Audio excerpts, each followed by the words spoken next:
Это будет потрясающе вкусный десерт из самых недорогих и доступных продуктов. Для него нам понадобится 100 мл горячей воды или даже лучше кипятка. В кипяток добавляю 1/3 чайной ложки соли, 1 чайную ложку сахара с горкой. Наливаю 100 мл растительного масла без запаха. И сразу же перемешиваю, чтобы соль и сахар растворились. Затем мы добавим сюда муку 250 граммов. Для удобства тех, кто без весов, скажу, что это одна такая большая чашка на пол-литра. Муку для выпечки я всегда сею через сито. И сразу же замешиваем тесто. Как видите, для этого теста не нужно ни яиц, ни сливочного масла, никаких молочных продуктов. Работать с этим тестом большое удовольствие. Оно очень мягкое, очень эластичное и податливое.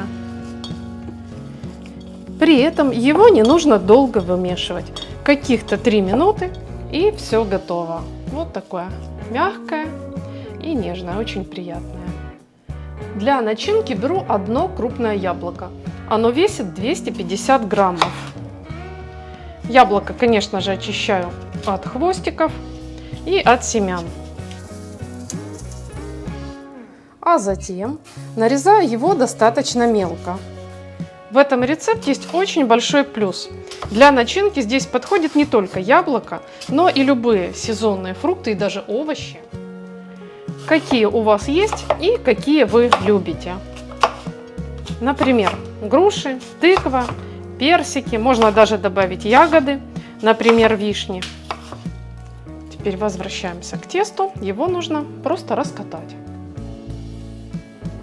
Видите, какое оно податливое, как хорошо распределяется. Абсолютно без труда и без усилий. У нас получается такой вот большой пласт, при этом он еще и тонкий. Измельченное яблоко просто разбрасываем по поверхности. Конечно же, лучше делать так, чтобы яблоко лежало равномерно.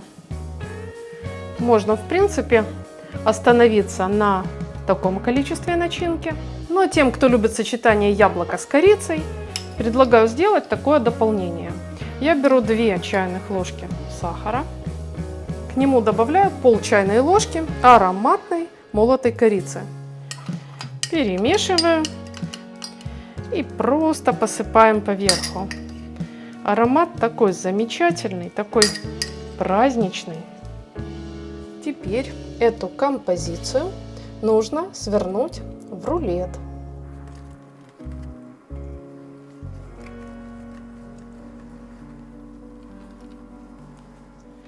Края красиво подворачиваем.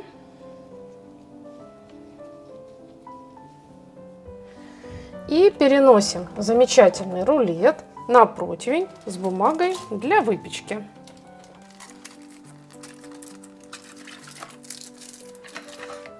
Отправляем эту красоту выпекаться в разогретую духовку при температуре 180 градусов Цельсия или 356 градусов Фаренгейта. Посмотрите, какой яблочный штрудель у нас получается через 40 минут. Правда, время запекания может отличаться в зависимости от вашей духовки. Чтобы добавить сладостей и для эстетического эффекта, я посыпаю этот штрудель сахарной пудрой.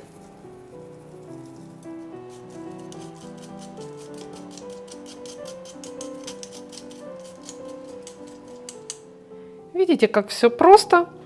Пирог получается замечательный. Здесь очень интересное тесто. Оно такое приятное, хрустящее. При этом оно такое вот, видите, крепкое, очень нежное. Ну а начинка классика. Вы понимаете, что это очень вкусно. Я очень надеюсь, что этот экономный штрудель вас порадует. И рекомендую вам сразу подписаться на канал и нажать колокольчик, чтобы видеть и другие интересные рецепты. А если этот рецепт вам понравился, ставьте лайк под видео и пишите ваше мнение в комментариях. Я желаю вам приятного аппетита в душевной компании, крепкого здоровья и мирного неба над головой. И как всегда, я жду с вами встречи в следующем вкусном видео.